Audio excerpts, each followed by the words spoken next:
வணக்கம். அனைத்து உறவுகளுக்கும் எனது இனிய காலை வணக்கத்தை தெரிவித்துக் கொள்கிறேன். உங்களிடத்தில் ஒரு சிறு ஜோதிட குறிப்பை பகிர்ந்து கொள்ள வருகிறேன். ஒரு ஜாதகத்தில் 7ஆம் அதிபதி நன்றாக இருந்தால் திருமணம் என்பது நடக்கும். திருமணத்திற்கு மட்டும்தான் 7ஆம் அதிபதி சம்பந்தம் உடையவர்.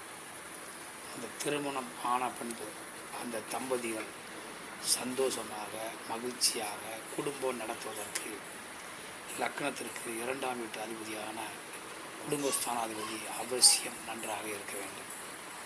குடும்பஸ்தானாதிபதி, வாக்குஸ்தானாதிபதி, தனஸ்தானாதிபதி என்று சொல்லக்கூடிய லக்னத்திற்கு 2ஆம் வீட்டின் அதிபதி ஒரு ஜாதகத்தில் நன்றாக இல்லை என்றால்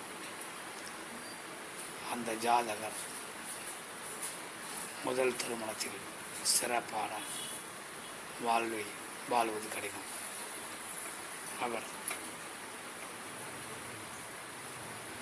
மனைவியோடு சந்தோஷமாக ஒற்றுமையாக வாழ்வது என்பது கடினம். ஆதலால் கண்டிப்பாக திருமண பொருத்தங்கள் பார்க்கும் பொழுது லக்னத்திற்கு 7ஆவது வீட்டின் அதிபதியையும் லக்னத்திற்கு 2ஆம் வீட்டின் அதிபதியையும் 7ஆம் வீட்டையும் 2ஆம் வீட்டையும் கவனமாக பார்க்க வேண்டும். இவைகள் இரண்டும் நன்றாக இருந்தால் தான் அந்த ஜாதகருக்கு திருமண வாழ்வு என்பது சிறப்பாக இருக்கும். மற்றவற்றை நாம் அடுத்த வீடியோவில் காண்போம். நன்றி, வணக்கம்.